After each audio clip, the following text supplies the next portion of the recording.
Άγγελε, πιστεύω ότι αν δεν αγαπάς τον εαυτό σου και δεν ξέρεις να περνάς καλά μόνος σου, δεν μπορείς να περάσεις καλά με κανέναν.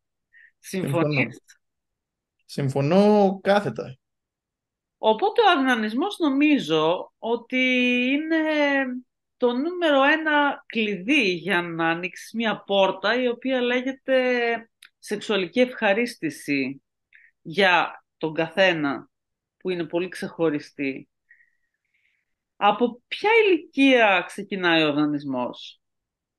Καταρχάς, υπάρχει από την παιδική ηλικία, μιλάμε για ηλικίες 3 έως 5, όπου τα μικρά παιδάκια εξερευνούν το σώμα τους. Ανακαλύπτουν ότι υπάρχει κάτι χαμηλά στο σώμα μου, ανάμεσα στα πόδια μου, το οποίο εάν το αγγίξω μου φέρνει κάποια ευχαρίστηση. Επίσης, υπάρχει και η αναζήτηση του τι διαθέτει το άλλο παιδάκι. Το κοριτσάκι έχει το ίδιο με μένα, το άλλο αγοράκι έχει το ίδιο με μένα και αυτό. Βέβαια, τα παιδάκια δεν έχουν μέσα το ερωτικό στοιχείο γιατί δεν είναι ακόμα η ώρα τους να αποκτήσουν αυτή τη Σωστά. σκέψη. Ναι. Αυτή η ψεύδο-σεξουαλικότητα του παιδιού ουσιαστικά υποχωρεί και ξαναεμφανίζεται μετά στα εφηβικά χρόνια μαζί με τις ορμόνες του φύλου. Άρα για πραγματική αυνανιστική συμπεριφορά μιλάμε από την εφηβεία. Μιλάμε από τα 12 έτη και μετά.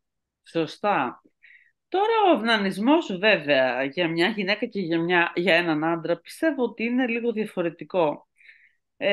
Προσωπικά εγώ από δική μου εμπειρία μπορώ να πω ότι οι περισσότερες γυναίκες λόγω του ότι είναι κλειτοριδικές πειραματίζονται με διάφορους τρόπους και διάφορα στην πιο νεαρή ηλικία αντικείμενα τα οποία θα βρουν μες στο σπίτι και κάπως έτσι εξερευνούν τον εαυτό τους αρχικά. Αργότερα βέβαια ανακαλύπτουν και τα ερωτικά βοηθήματα τα οποία μπορούν να απογειώσουν μια τέτοια εμπειρία και Σίγουρα. μετά βέβαια να τη φτάσουν σε επίπεδο απόλυτης απόλαυσης. Τα αγόρια πιστεύω ότι πειραματίζονται με πιο απλούς και λιτούς τρόπους, δηλαδή όντας πιο οπτικά όντα, χρησιμοποιούν το πορνό ως διεγερτικό εργαλείο. Παλιότερα χρησιμοποιούσαν τα περιοδικά. Υπήρχαν πολύ Περιοδικά, ναι, συγκεκριμένα περιοδικά, τα οποία τα αγοράκια κρύβανε κάτω από το κρεβάτι ή σε κάποιο σωστά, ιδιαίτερο σιρτάρι στα κομμωδίνα τους ή στη βιβλιοθήκη τους, προκειμένου να μην τα ανακαλύψουν οι γονείς τους. ναι. Πλέον με την τεχνολογία φυσικά κάθε έφηβος έχει πρόσβαση στο ίντερνετ, μπορεί να μπει σε ένα οποιοδήποτε site και να δει Να κάποιες δει ταινίες ό,τι ερωτικού θέλει. περιεχομένου. Ακριβώς. Για όλα τα γούστα υπάρχει. Ακριβώς. Υπάρχει όριο στο πόσες φορές μπορεί να αυτό ικανοποιηθεί μια γυναίκα ή ένας άντρας σε μια μέρα. Δηλαδή, έχω ακούσει από κάποιους ανθρώπους να λένε πω, τον έπαιξα 50 φορές σήμερα. Ή έχω ακούσει και από γυναίκες που λένε πω, τελείωσα 40 φορές. Στη γυναίκα εγώ το πιστεύω. Δηλαδή, νομίζω ότι άνετα μπορεί να γίνει. Ναι. Στον άντρα δεν γνωρίζω γιατί δεν είμαι. Ουσιαστικά στον άντρα η ερωτική του επιθυμία και η ορμή μεταβάλλεται με την ηλικία. Οπότε άλλη ορμή έχει ένας έφηβος 15 ετών, άλλη ένας 20, άλλη ένας 30 και ούτω καθεξής. Καλά, Οπότε στον αυτό άντρα είναι και πέφτει. παίζει και λίγο, εντάξει, αναλόγως, έχει και εξαιρέσεις στον κανόνα. Η ορμή πέφτει όπως και να το κάνουμε, διότι σχετίζεται και με την τεστοστερόνη πάρα πολύ στον άντρα. Ναι. Ωστόσο, ακόμα και ένας 15 έχει ένα όριο στο πόσο μπορεί να αυτοικανοποιηθεί. Νομίζω ότι είναι και εδώ κερδίζουν λίγο οι γυναίκες, γιατί η γυναίκα, εν αντιθέσει με τον άντρα, μπορεί να έρθει σε οργασμό και να ξαναέρθει σε οργασμό αρκετές φορές τη μία μετά την άλλη, ενώ ο άντρας δεν έχει αυτό το πλεονέκτημα. Λοιπόν, ο άντρα δεν έχει σημασία πόσο χρονών και να είναι, έχει αυτό Ακριβώς. που λέμε μία περίοδο αποκατάσταση. Άπαξ και φτάσει στην εξπερμάτωση, μετά έρχεται αναγκαστικά η χάλαση τη στήση και θα χρειαστεί ένα χρονικό διάστημα για να επανέλθει. Οπότε εδώ κερδίζουμε εμείς οι γυναίκες ευτυχώς σε αυτό το κομμάτι. Κάθαρα. Ξεκάθαρα, είμαστε τυχερές πολύ σε αυτό. Νομίζω ότι το εκτιμώ ιδιαιτέρως ως γυναίκα αυτό και το απολαμβάνω. Ε, Κάτι που είναι πάρα πολύ ωραίο, το οποίο το ανακάλυψα και εγώ με τον σύντροφό μου πειραματιζόμενοι αργότερα, είναι το να αλληλοαυνανίζεσαι. Το να δείξεις δηλαδή στον σύντροφό σου τον τρόπο με τον οποίο εσύ αυνανίζεσαι, νομίζω ότι μπορεί να είναι κάτι το οποίο μπορεί να απογειώσει τη σχέση σε κάποια νέα επίπεδα. Δηλαδή, είναι μια εμπειρία που σίγουρα όλοι πρέπει να δοκιμάσουν κατά τη γνώμη μου. Τι γνώμη έχεις εσύ γι' αυτό? Και εγώ συμφωνώ σε αυτό και μάλιστα είναι ένα από τα πράγματα που προτείνω σε ζευγάρια να κάνουν. Δηλαδή και να αυτοικανοποιείται ο ένας μπροστά στον άλλον, αλλά και να καθοδηγεί το σύντροφο ή τη σύντροφο πώς να τον ικανοποιήσει. Ναι, ναι, ναι, ναι, Γιατί το καλό σεξ θέλει καλή επικοινωνία. ναι. Και είναι ωραίο, δηλαδή να...